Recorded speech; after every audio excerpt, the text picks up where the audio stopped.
Bom dia, vamos falar agora sobre inflação. O que é o conceito de inflação? É o crescimento do nível geral de preços da economia. Então, quando um preço de uma coisa, ele só tem lógica quando ele está em relação a alguma outra coisa. Se um produto ele vale R$ 10, o que é R$ 10? R$ 10 por si só ele não tem lógica, mas se você considerar que R$ 10 comparado com alguma outra coisa, preços eles são totalmente relativos na economia, né? Então, quando você tem um carro, ele custa R$ 10.000 e você tem uma maçã e ela custa R$ 10, você consegue fazer uma comparação entre esses dois itens. Se os dois valores do preço da maçã e do carro subirem de 10 para 20 e 10 mil para 20 mil, os dois subiram no mesmo nível.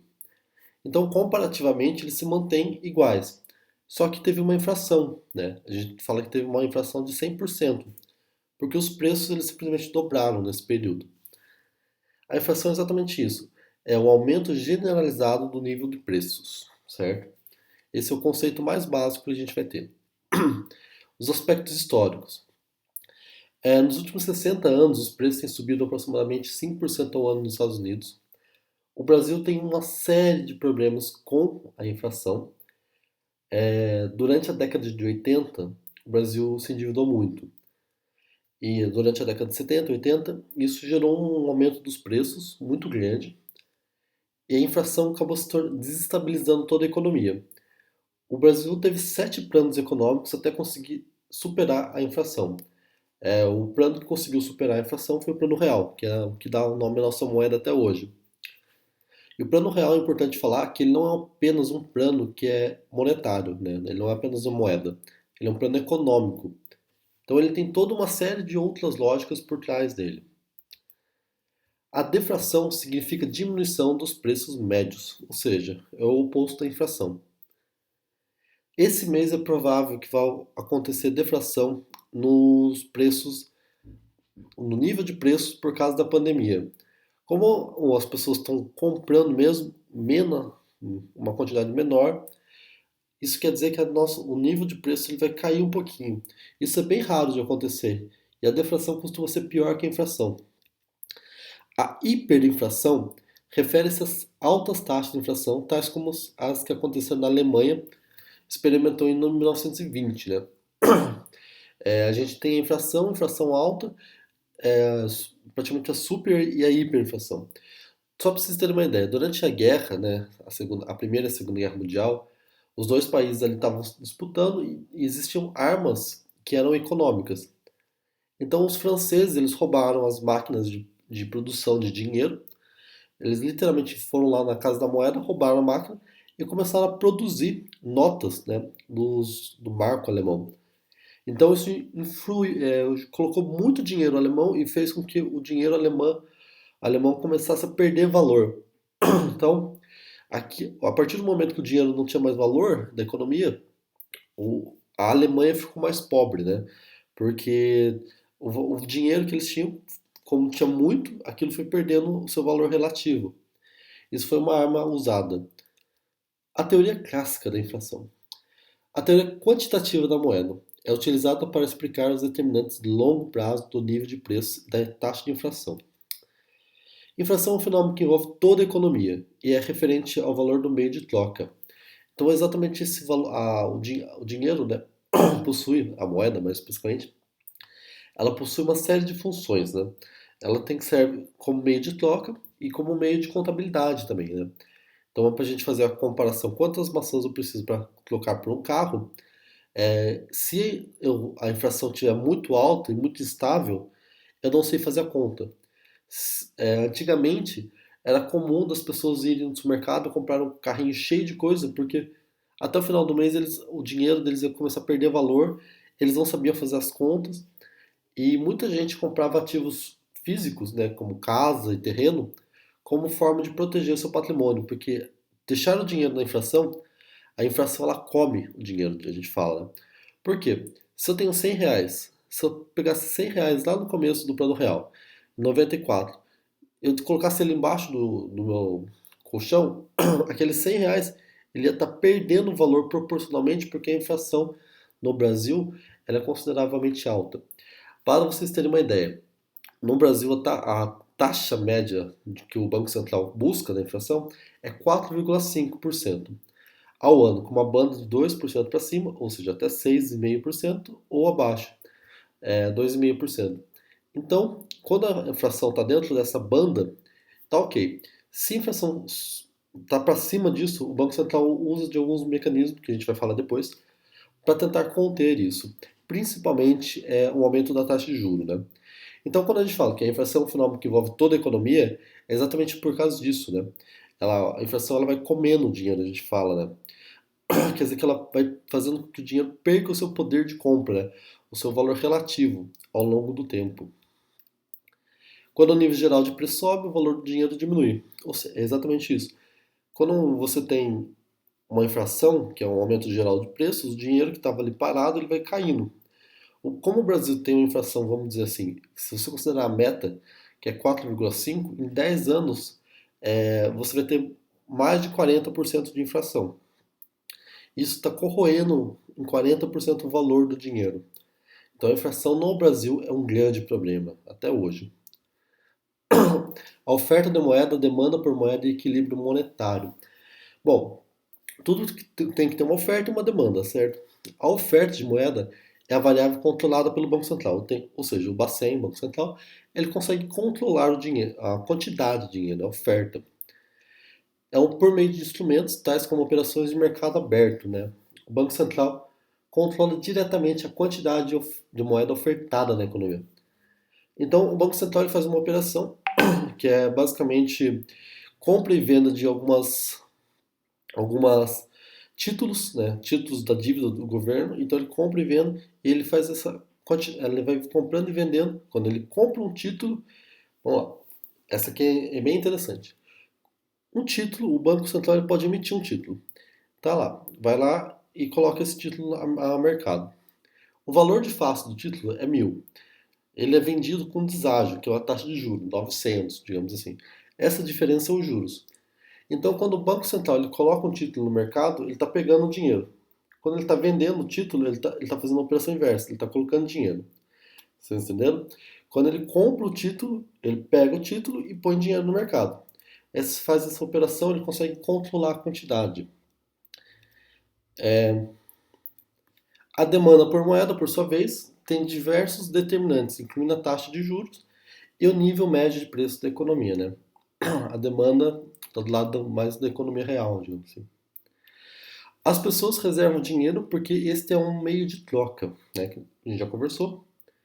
A quantidade de dinheiro que as pessoas escolhem reservar depende dos preços dos bens e dos produtos. Oferta de moeda, demanda por moeda e equilíbrio monetário.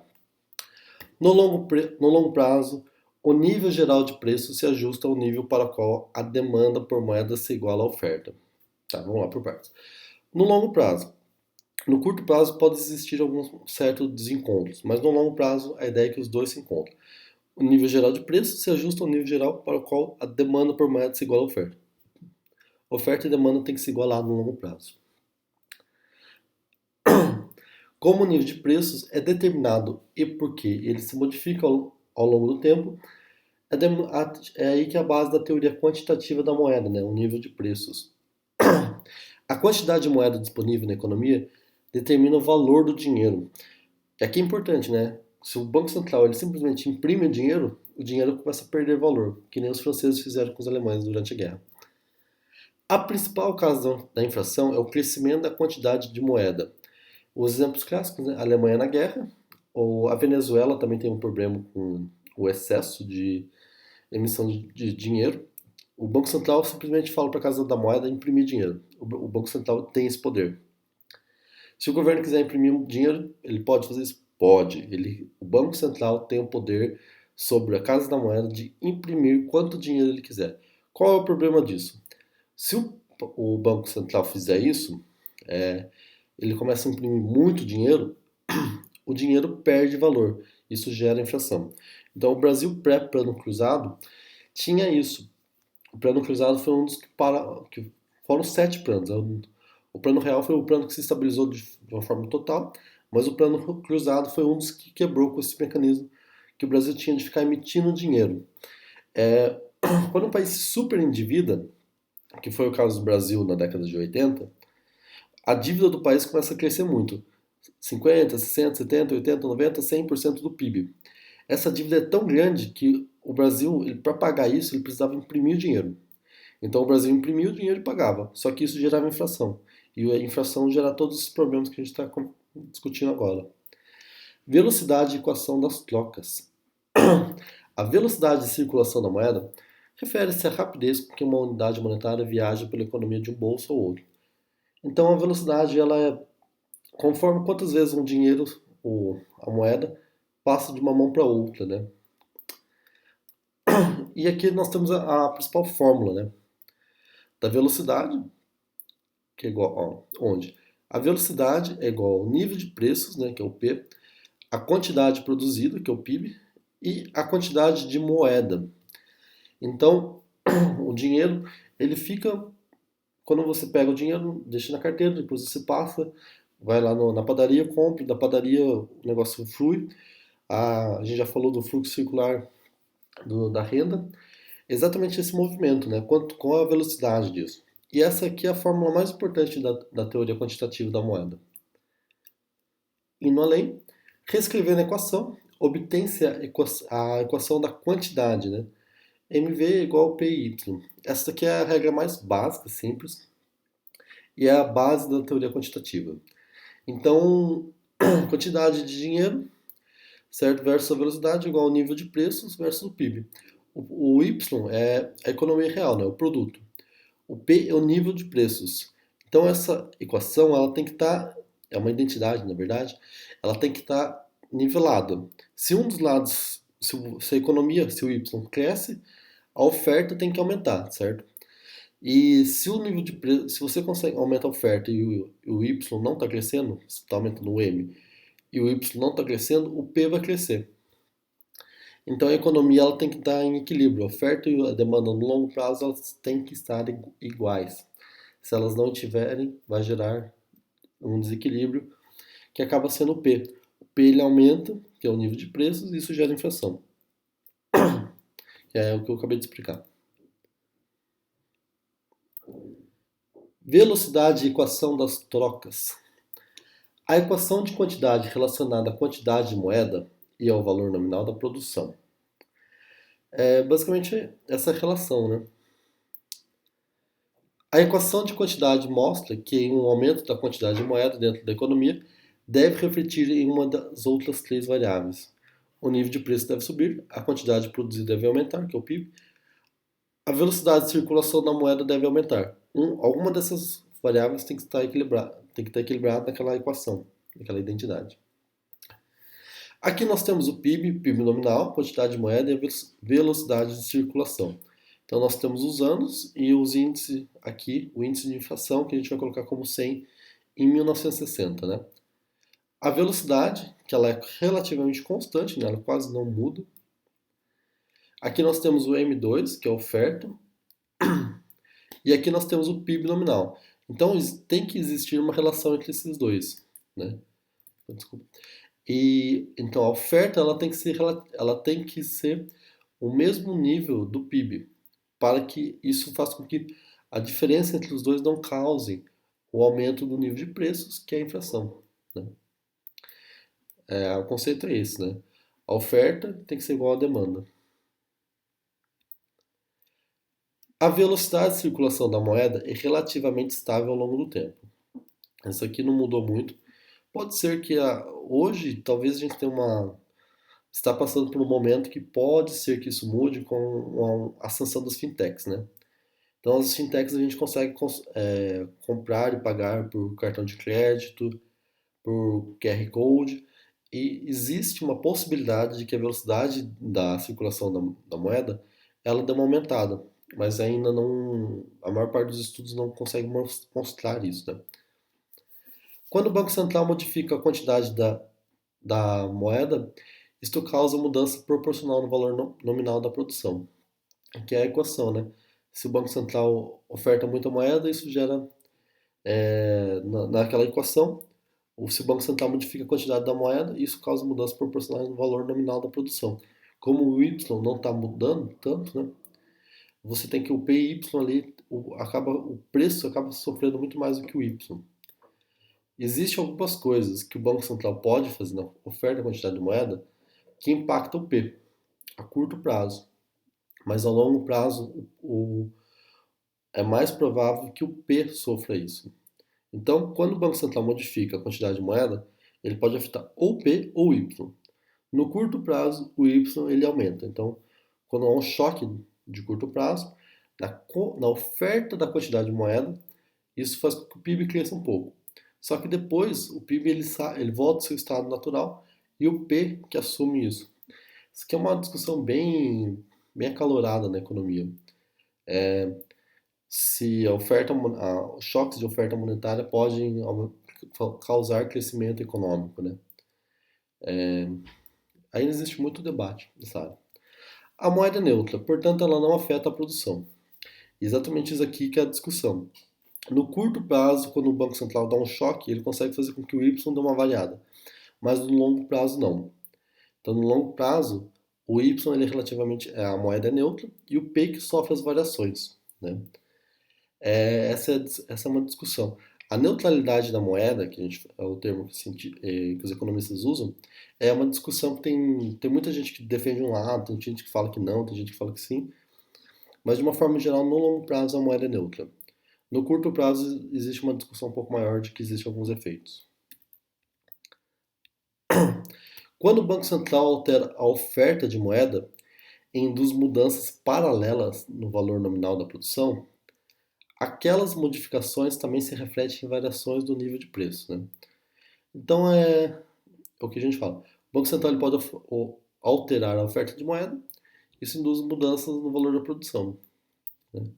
Quando o Banco Central aumenta a oferta de moeda rapidamente, o resultado é uma maior taxa de inflação. Ou seja, né, o Banco Central não pode simplesmente jogar moeda na economia. Hiperinflação. Hiperinflação é a inflação que excede uma taxa de 50% ao mês.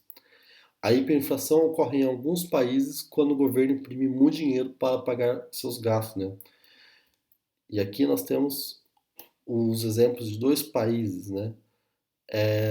Quatro hiperinflações, a da Áustria, a oferta de moeda ela explodiu, o nível de preços, vocês percebam que aqui do lado, né? Ele foi parar em mais de 10 mil. Então, se você tem no Brasil tem uma inflação de 4, 5%, imagina só os preços, você acordar e tomar um café, a hora que você vai pagar o café, o preço já mudou. O preço subiu 30, 40%. É uma coisa absurda, assim, sabe?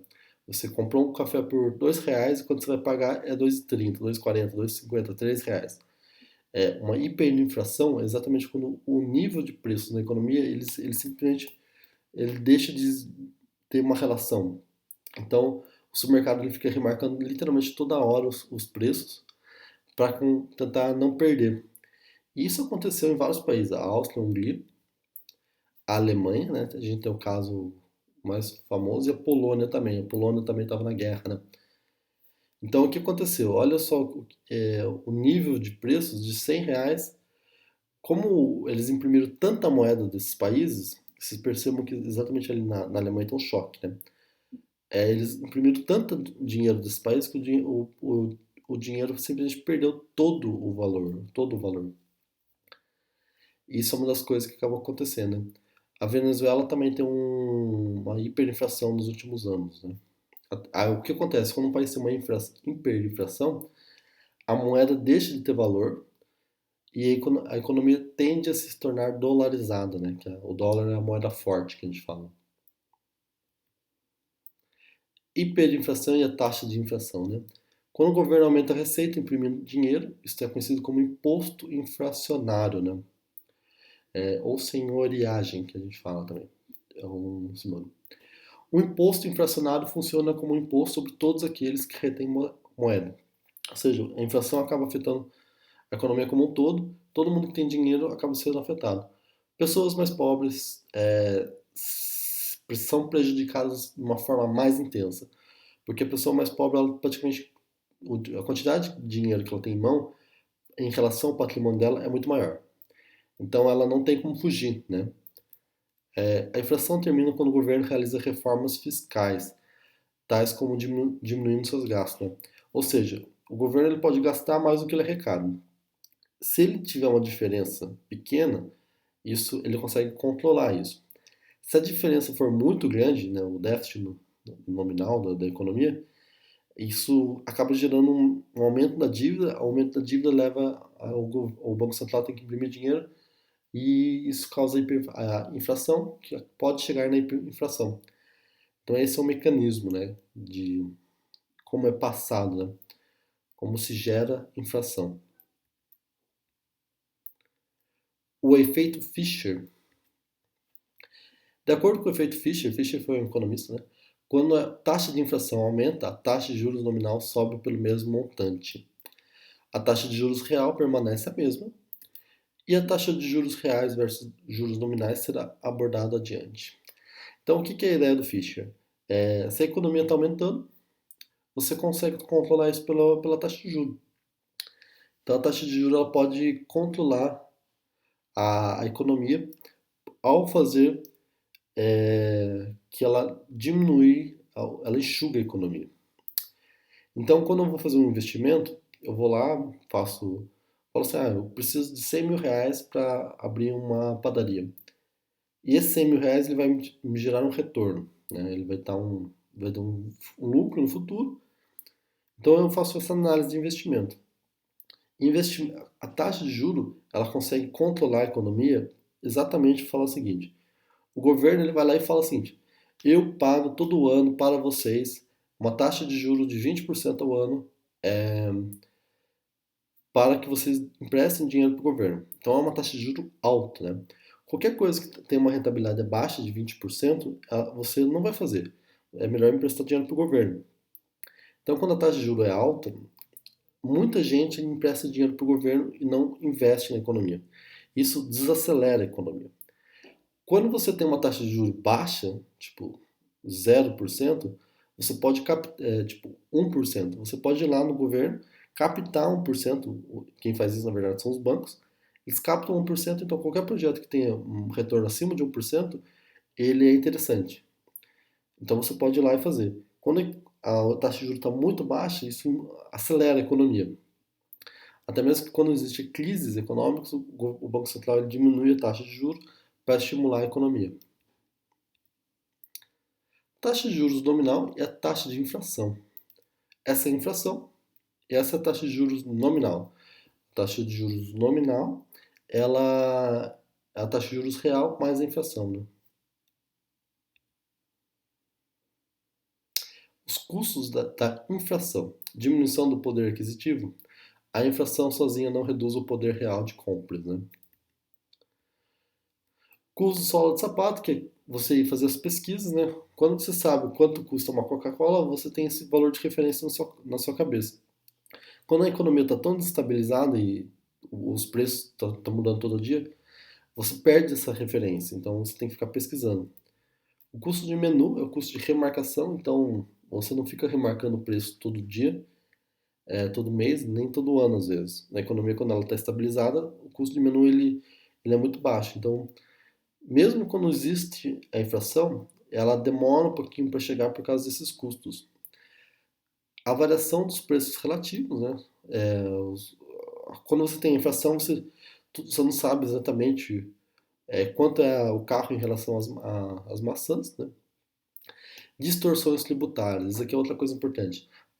O efeito no Brasil, a inflação foi uma coisa que gerou muito problema, porque imagina que você é uma empresa, você está devendo 1 milhão. E tá, você tem a dívida de 1 milhão. E para você pagar isso, você fica enrolando, enrolando, enrolando. Quando você tem uma inflação de 10% ao ano, e você enrola um ano, quando você for pagar, esses 10% corroeu parte. Então você paga 900 mil reais dessa dívida com o governo. Então o imposto, se você atrasar, você paga menos. Quanto maior a inflação, se a inflação for 50% ao ano, você vai pagar praticamente metade desse valor. Isso gera uma distorções tributárias, né? Enquanto que as pessoas pobres não conseguem fugir da inflação, as pessoas mais ricas podem fazer algumas sacanagens, né? Confusão e inconveniência, né? A economia fica toda bagunçada. Redistribuição arbitrária da renda. As pessoas mais pobres elas acabam é, não conseguindo fugir disso. Então o imposto inflacionário ele é maior sobre as pessoas que ganham dinheiro e já tem que consumir ali, do que a pessoa que é mais rica que pode fazer uma operação que proteja a renda dela. Show letras custo. Custo de sola de sapato são os recursos gastos quando a inflação encoraja as pessoas a reduzir o dinheiro em seus bolsos. Né?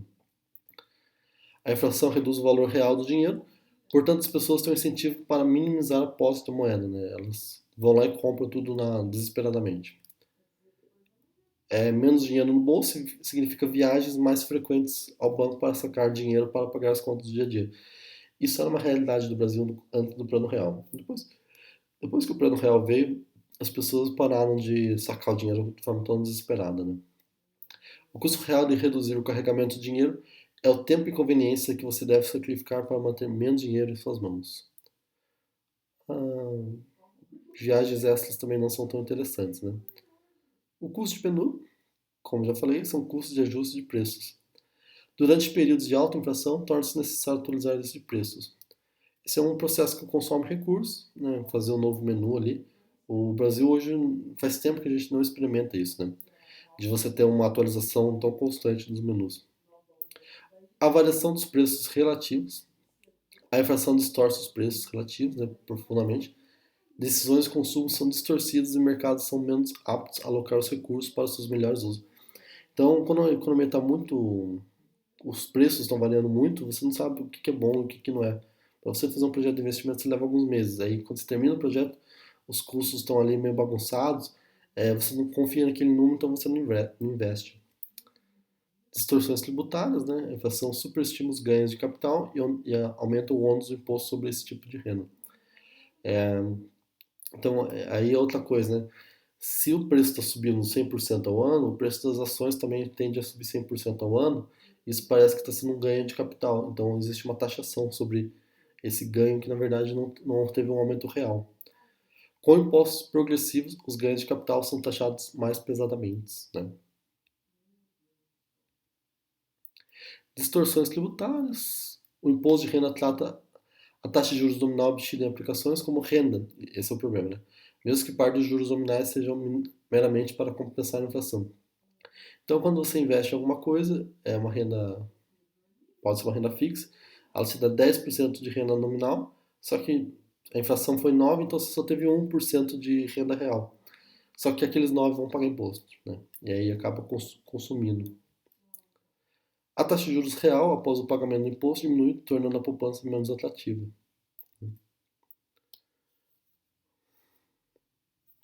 Como a inflação aumenta o ônus do imposto sobre a poupança?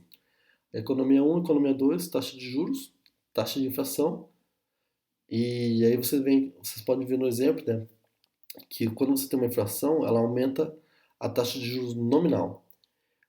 Aí quando você vai passar um imposto sobre isso, de 25%, quando a economia está estabilizada, o imposto é 1. Quando a economia tem inflação, o imposto é 3. A taxa de juros após o imposto, você vai percebendo que o imposto ele comeu a rentabilidade do negócio, o que é muito ruim para o investidor, né? Então o investidor acaba às vezes não investindo. Confusão e inconveniência, quando o Banco Central aumenta a oferta de moeda e cria inflação, ele erode o valor do valor real de uma unidade monetária. A inflação faz com que a moeda tenha diferentes valores em diferentes períodos de tempo. Quando os preços ascendem, torna-se mais difícil comparar receitas reais, né? Você não sabe quanto que tá. Daí você tem que trazer tudo ao valor real. Redistribuição arbitrária da renda, foi o que a gente conversou. A inflação inesperada redistribui a renda entre a população de forma não considerável. Os ricos ficam ainda mais ricos e os pobres ainda mais pobres, infelizmente. A redistribuição ocorre porque muitos empréstimos dentro da economia são especificados em unidades de cálculo da moeda, né? Então, as pessoas acabam se endividando também.